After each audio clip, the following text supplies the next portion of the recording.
Hey, Ag Teacher Thoughts here, coming at you with another video. Today we're going to look at some of the joints that we put together on our small greenhouse that you can build yourself. So I'm outside because we're going to be going soon down into the workshop and work on some of those joints where it's a little bit cooler and a little bit nicer to work, and I can control things a little bit more. So it's going to be another cooker today. So at the weather station today, it's forecast to be 108. However, where we are is usually 4 to 5 degrees warmer than that. So, yeah, it's going to be hot here. So anyway, we're going to go look at that. But first, before we do, let's look at where some of those joints are used. And if we get a chance, we'll come back up and look at them again once we have them finished. This is going to be a pretty straightforward joint here. I don't know that I'm going to need to do much explanation about that. The only thing I might change with this is to actually compress this piece of pipe. And I'll show you kind of how that's done a little bit better. But that is just kind of a self-tapper onto a piece of conduit. One of the reasons we want to kind of stay away from this type of joint is whenever you drill into this particular type of tubing, you actually do weaken it and you create a weak spot where you can have a failure. Luckily, the stresses that this is going to go under is not going to be as much of a problem. But yeah, this is our horizontal support. One of the reasons I didn't make that a little bit smaller is I wanted this on the outside. And I needed to continue all the way to the other end, which means I didn't want to shim this out with spacers, so I just went through this sidewall here. Hopefully the camera's catching this well. This is another one of our brackets. This one actually does not go into this piece of our truss. It's actually connected on the end. This section of pipe has been compressed and drilled, and I'll show you how to make those brackets. So that's another one of those joints there. So this is really what we're going to focus on, is how to make these. And those are really pretty common joints in greenhouses, is where you've got a piece of your tubing that's been crushed to a flat, drilled, and then you have a bracket that goes around truss material or other support parts of the greenhouse, and then it's bolted together. These are all just like really basic, simple ways for you to fabricate your own brackets. If I were to take you back to the greenhouse I built for the high school, over the last couple of years, you'd see a lot of brackets that are very, very similar to that, that have been commercially formed and have square holes in them for carriage bolts and things like that. We're going to just use some regular bolts, and I'm going to show you how to use existing bracketry that you can buy at Home Depot in the electrical section and turn it into brackets for the greenhouse. So this is another type of EMT conduit clamp. This one is self-tapped in there. Those are, if I'm really kind of trying to just guide a piece of pipe, I'm not structurally connecting it to this. It's connected down at the end. This is just kind of hold things together. I try not to use these very much. I try to use other brackets that go around. But this, I needed to hold it nice and tight. And I didn't want to have a self-tapping screw on the exterior here where it would rub on my covering material. That's another pretty common way to attach it.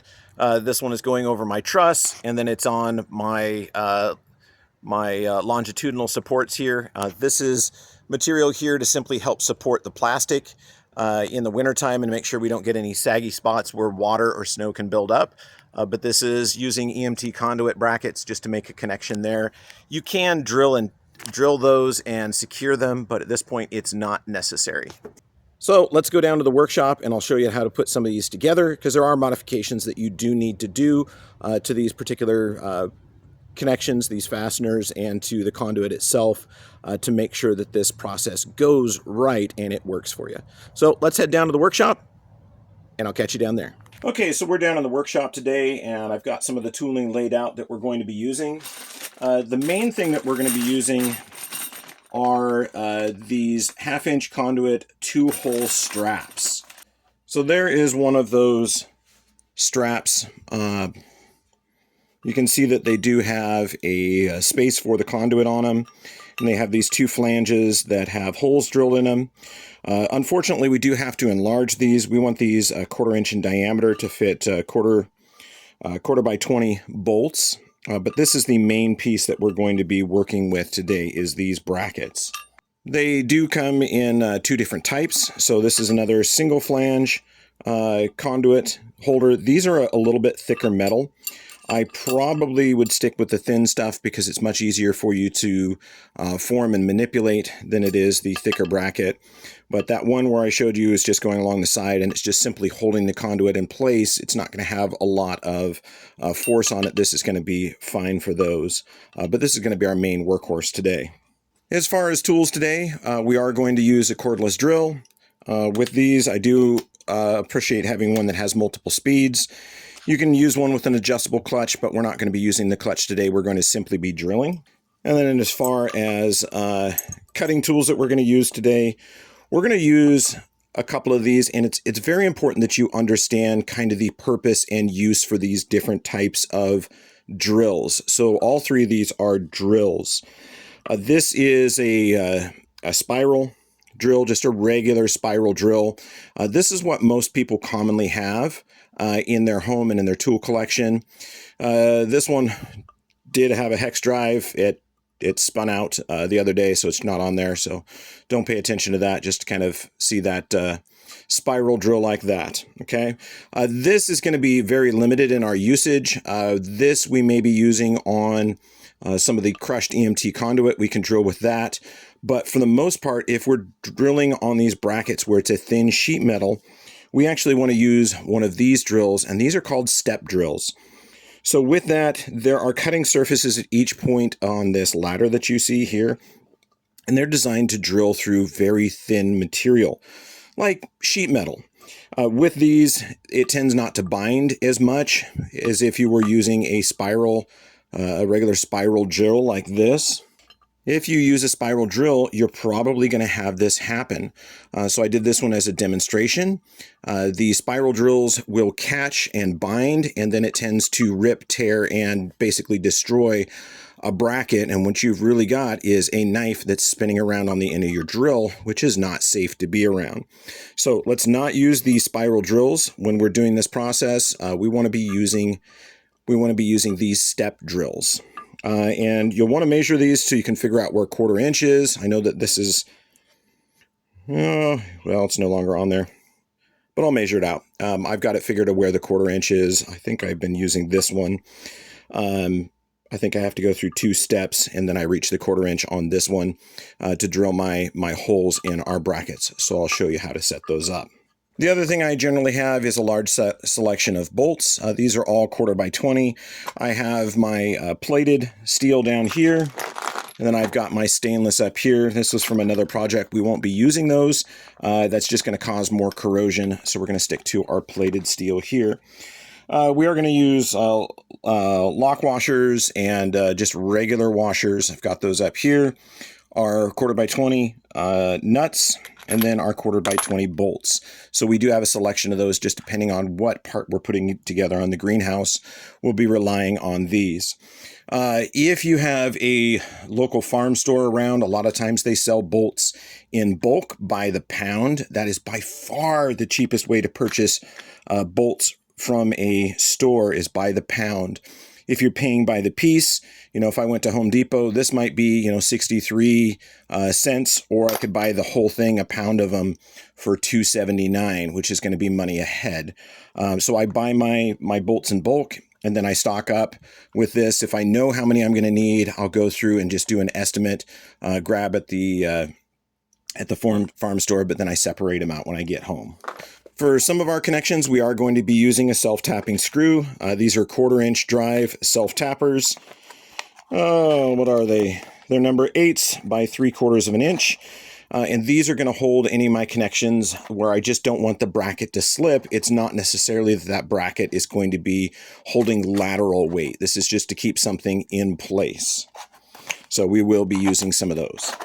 All right, so this is our EMT conduit, and we need to understand a little bit about this conduit when we start to work with it to avoid problems. When you roll it around, this is actually a flat piece of steel when they manufacture it, and they actually electro weld it right through here. So there's a seam line. If you roll it around, you should be able to find the seam on your EMT. When we're crushing this and turning it into a flat or elongated oval, we want to make sure that that's not on the side, because if it's on the side, that will tend to tear and rip open and ruin our piece that we're fabricating. So you want to make sure that this is flush to what we're using to crush it. In this case, we're going to be using a bench vise. In a pinch, I've also used a ball peen hammer and a block of wood, and I can smash these out fairly good and then drill them.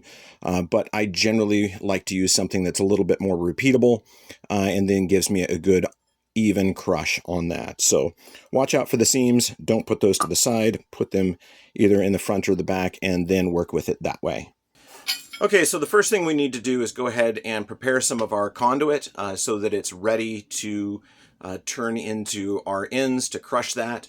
The first thing that you need to do is, of course, take good measurements to make sure that when you put these brackets together, they do connect in the correct spot. And once we get some of these brackets done, I will explain how you figure that out and where you need to make your cuts and measurements so that you're getting the right length of material. Some of this is going to come with a little bit of practice, so by all means, when you're building a greenhouse as you're first starting, please buy extra conduit to work with for your mistakes. It's kind of the old adage that your grandfather may tell you about heading to the lumber store. Always buy extra boards because it's cheaper to put your extra boards in a pile than it is to drive back and forth to the lumber store because you cut a board too short. So yes, I generally buy 2 to 3 extra boards just for mistakes. The same thing goes with the greenhouse. I buy a couple extra pieces of conduit just in case I make a mistake or just in case I may need to make a change. That way I don't have to head back to the hardware store to pick up more conduit. Okay, let's get over to the vise. We'll crush some of this pipe, prepare it, and then we'll be good to put some of our fittings together. Okay, we're over at our bench vise getting ready to make our ends to our EMT conduit. And with this, again, positioning of the conduit is going to be key. And I've got some that I had just cut off the ends, and we're going to kind of show you if it'll work with us about what happens if you have your seam in the wrong spot. So this is going to be one of our angled connections. So we are going to crush both ends of this. This is reused scrap material, so never mind the extra little hole there. We're not going to be using that. We're going to be using another section. This isn't actually going to be a part of our greenhouse. It's just our demo piece. So let's go ahead and start working on this so that we know what we're doing and where we're going. First and most important thing is you do need to measure your piece. So you want to know how far you need to go here. So with my conduit, I want to go about 1.25 inches in is about all the further I need to flatten on this piece of conduit. So I'm going to come in here and I'm going to make a measurement and then also show you how we go from there. Okay, I've gone ahead and made measurements here. Now, when I do that, I do measure in 1.25 inches, and then I also put a cross shape here. So I run a vertical and a horizontal line. This makes sure that when I put that on the vise, that part is facing straight towards me. So I know that my alignment is correct. So I've got that there. And then as I rotate to the other side, I have the same thing there. So that when I do my forming of this metal, they line up from one end to the other. So this one, there is a little bit of an angle, so I'm going to try to put that in at the same angle. So I'm going to line that up. I'm going to put that in my vise, make sure that it stays at my angle, and then I'm going to simply start tightening that up and crushing it. Now, if you're going to use this method, make sure that you do have a good sturdy vise. If you have a inexpensive vise, there is a chance that you can actually break your vise. This one is an older vise. It's rather sturdy. I've done this a lot with it, so it should be able to survive this process. And then I'm going to keep working on my crush. So we started with conduit that was almost 3/4 of an inch, and right now we're down to 1/2 inch. We're going to keep going till that's down about 1/4 of an inch.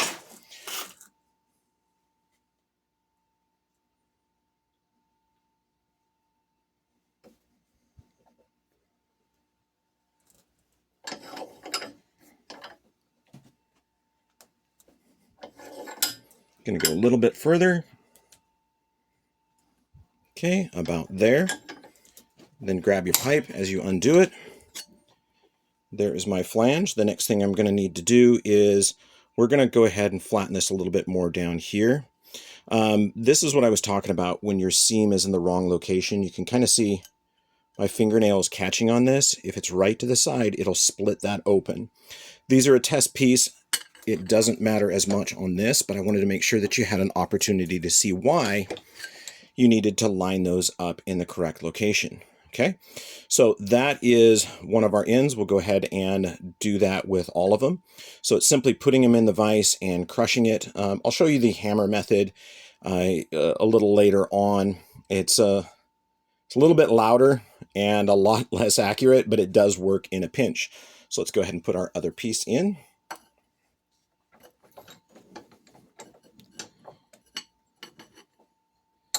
So you do want to look at your other flange on your other end of your pipe and make sure that you're running in the same plane as you do that, so that you don't have a piece that is off or twisted, because that makes it a little bit more difficult when you start building your greenhouse if all of your flanges don't line up. Okay, so there's that one.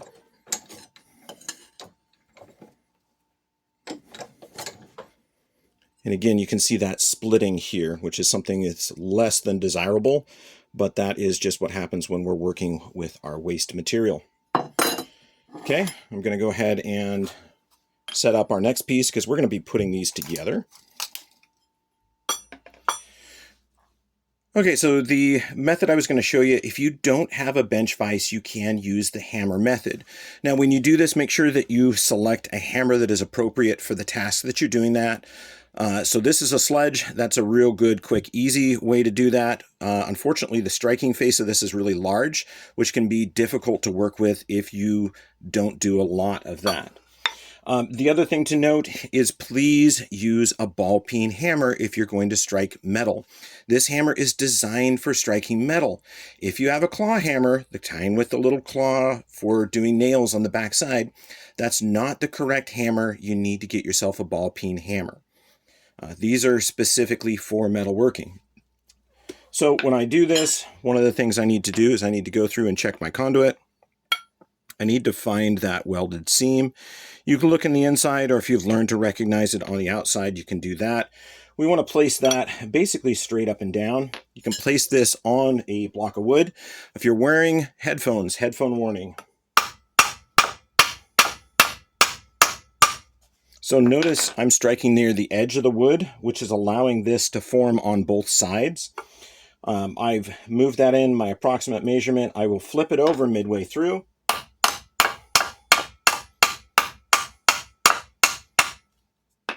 Strike on the other side. That straightens it up. And then I've got my flange formed also. The sledge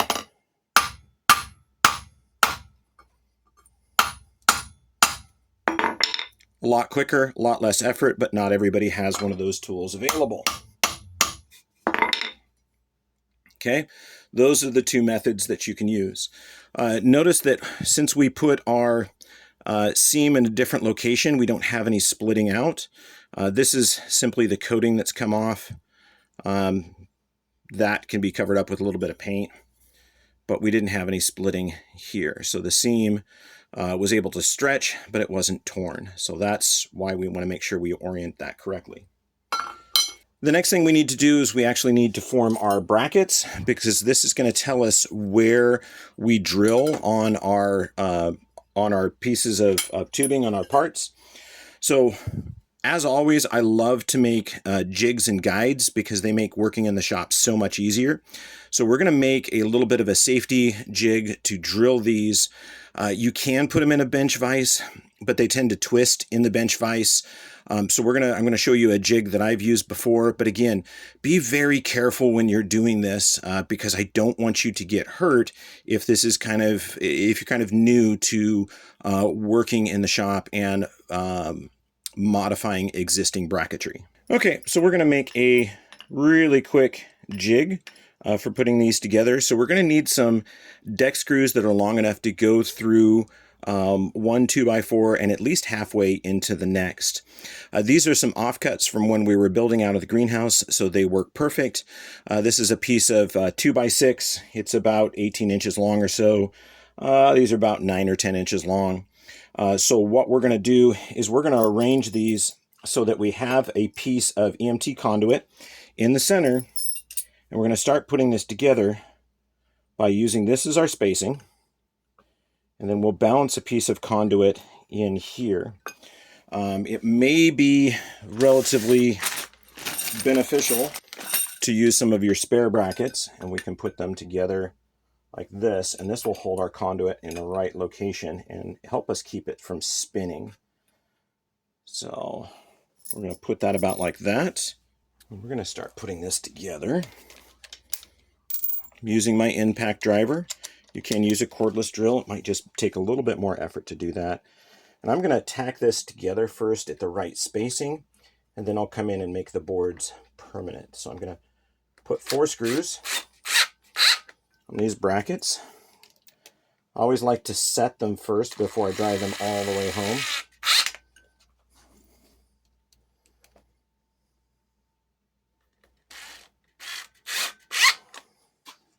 So these outside brackets are just our guide, so they're just going to help hold that conduit in place. And then we can start working on this. We're going to use 2 more on each side, and this is going to go from this 2x4 down into that 2x4. These are longer than the 2 2x4s, so they won't go all the way. We just want them to connect those boards together. Headphone warning.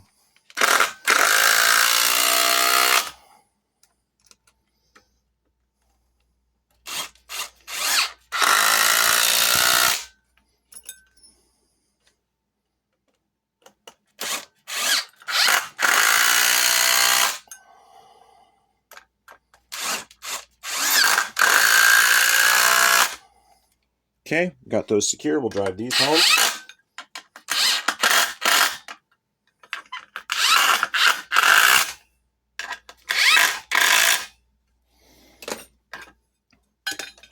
Okay, this is now our drilling jig. So what we're going to do is whatever bracket we're going to be working with, we can put that there. And if you want, you can do a bunch of them.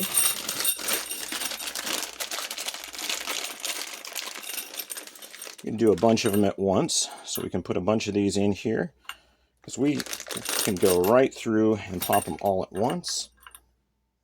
Okay, we've got that conduit there to lock it in.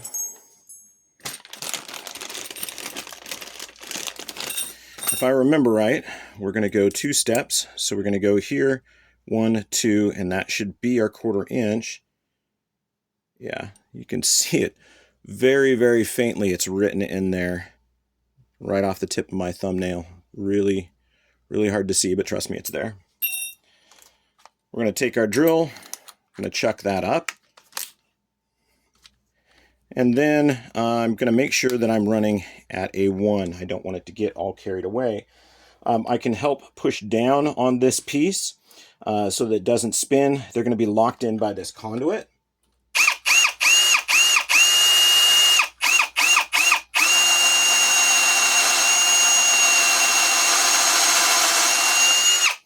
Okay, and I could feel it pop through twice, but I'm going to go ahead and just drill all these.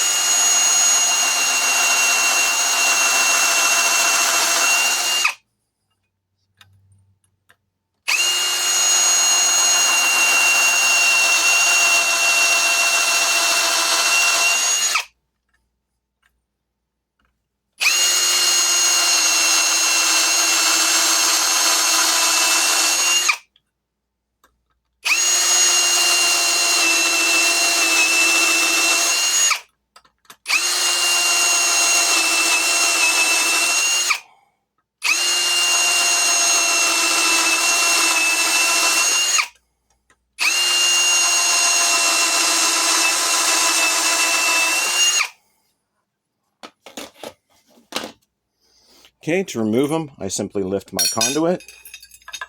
I take my bracket out, and one of the easiest ways for me to tell if I've got the right size is I can see if a 1/4 inch drill fits through that, which it does. So our brackets are now the right size. They're all drilled and good to go. So as long as you're using a step drill and you've counted it going through twice to the 1/4 inch, you can always hold them up together and see if they all look relatively the same size, which they do. So those are our base brackets. This is going to be what we're going to work with. And the next thing just comes with a little finesse. Channel locks or slip joint pliers. Either one is going to work for you. With that, all I'm going to do is I'm going to come in and I'm going to start straightening those out. You can do that with our slip joints. So if you're new to tools with that, that's a slip joint plier. If it does that, it's slip joint. So it allows you 2 different opening widths. So I can go through and I can start forming these, and I just form them by hand. It's a fairly malleable metal, but we're just going to roughly form those in. There we go, roughly formed in there. Or you can come in with a pair of channel locks and you just put them on that edge there. And as you squeeze, it's going to flatten them out. This by far is probably the easiest. But if you don't do a lot of plumbing work, you may not have channel locks. Okay, the next thing is you want to make sure that these are parallel to one another. Okay, so we want to be able to run a board. So you want to make sure those are parallel to one another because you're going to run a bolt from one side to the other. So in this case, we're going to be running a bolt.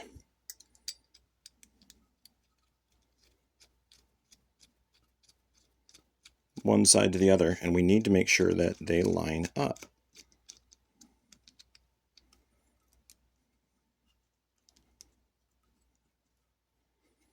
Okay, so that's going to work for us right there. So let's move on to the next part. When it comes to our ends, we want to make sure that those are free of sharp things. So like this has got it's got sharp burrs. You can see those edges there. We want to make sure those are all gone. Easiest way to do that is to use a file. You can pick one up at a hardware store. They're pretty easy, and you just run them along the edge. See, I'm going on an edge to remove that burr. It's like a metal sandpaper is basically what it is. Okay, and you can kind of feel around. There's no sharp edges. You want to do that on all sides of both pieces of your material. Okay, like that. So do that to all of them. So the next thing we want to do on our brackets is we want to make sure that they are forming good to our metal. So that they're lined up and that they're going to fit well.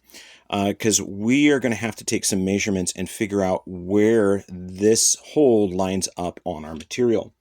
We want to make sure when we come in there that our hole is not too far in and it's not too far out, but it's in just the right spot for us to drill so that we've got a little bit of space. You want a little bit of space on the backside. And then, not too far out, not too far in. So I like to do about an 1/8 inch.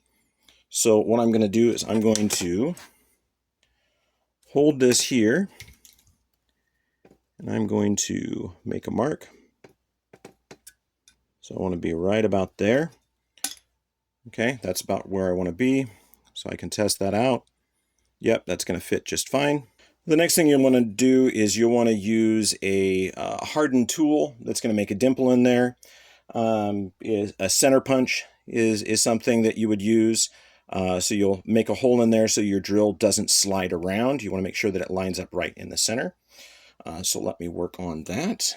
Okay, so I've got them all center punched. You can see that little divot, and that's going to help hold our drill so that it doesn't wander around in it on us and gets us in the right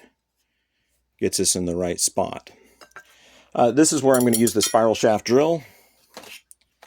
My step drills are not long enough in between these steps to be able to go all the way through, so that's where I'm going to need a spiral drill. I always use a backer board, that way I know when I break through my material. And it also allows support on the back side, so I'm not holding this up in the air to do that. I'm going to switch it over to drill mode on a 2-speed. Line that drill in the center.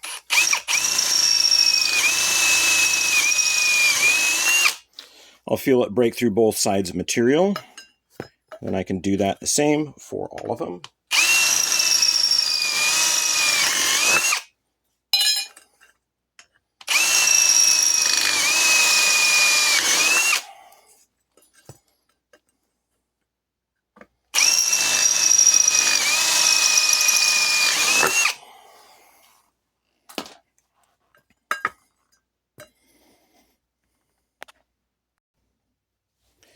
Okay, now that we've got all of our brackets put together, we're going to go ahead and start assembling an example piece, and I'll kind of show you how these all go. So the first thing I'm going to do is I'm going to put those on my aluminum, or excuse me, on my conduit, and make sure that they line up. So the first thing I'm going to do is go ahead and start staging my material for my connections. So I've got my brackets on here. I'm going to get my bolts out and ready. Okay, got all my materials ready. And then I'm going to start threading things through. And in this case, we are going to hope that this lines up. When you're putting in the orientation, you want to make sure that the bolt head is towards your plastic. Don't put the shaft of the bolt towards the plastic. That's going to cause problems.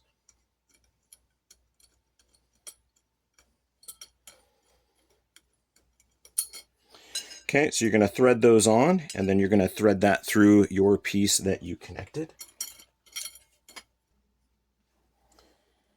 Okay, so we're going to go ahead and add our locking pieces to this back side. Now, one of the other things about when you're working on the greenhouse is, remember, you're going to be up in the air when you do this, so it is going to take a little bit of practice. But I'm trying to do this in an area where I can take good video for you. So that's our first piece down. Let's get our second piece on there.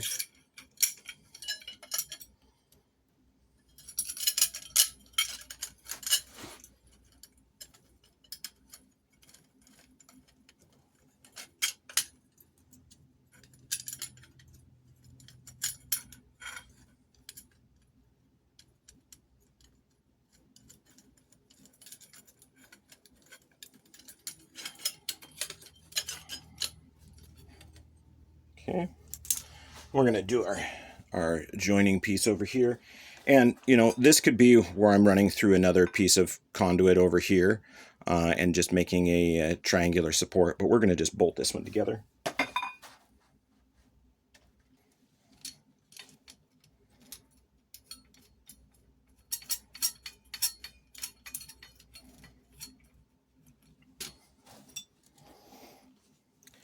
And with these, when you're doing 1/4-20, everything is 7/16.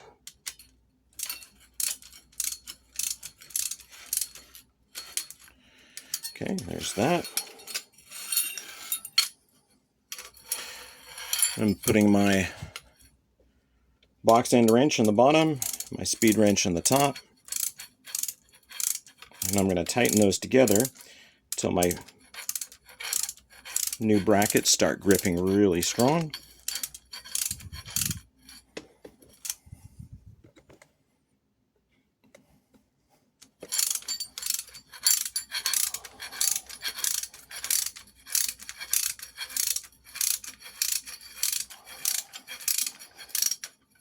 Okay, so there's a little bit of play.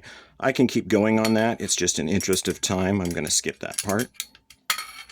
And I'll let you see this as it starts to tuck together.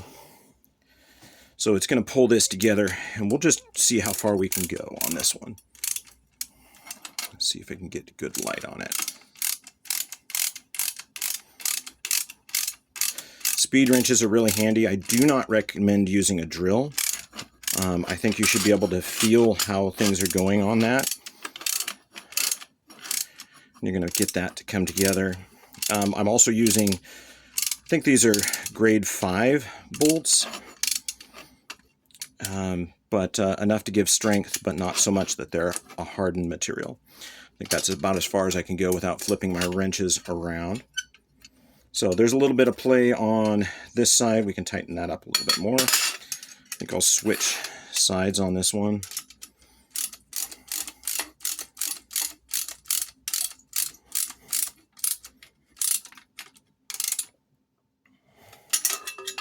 Okay, there we go. So there you go. This is our brackets for attaching our tubing, our conduit together. And that's using our 1/2 inch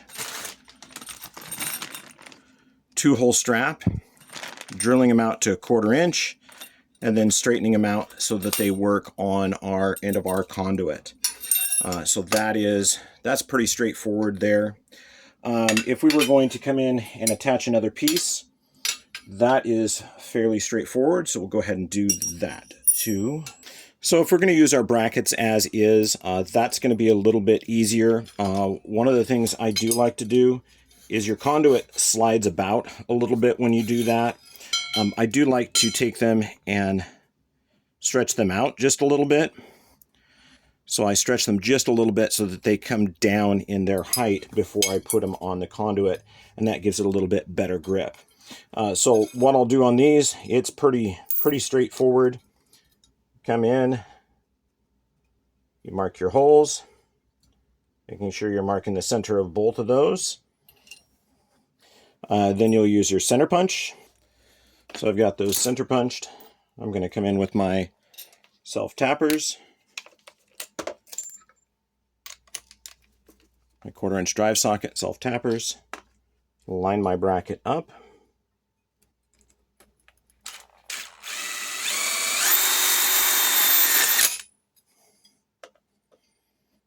And we're just going to go and lock it down.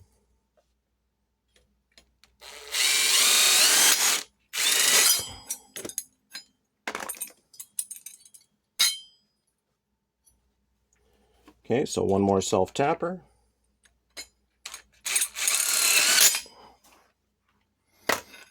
And we have that connection there. Now, if you spread this out or you put a little bit of a rubber shim in there, it will hold a little bit better. Or the other thing is there are locations that you can come in and just put another self-tapper in there. In this case, we'll just put one right on the top. I should be able to grab some of those threads and get it to lock in.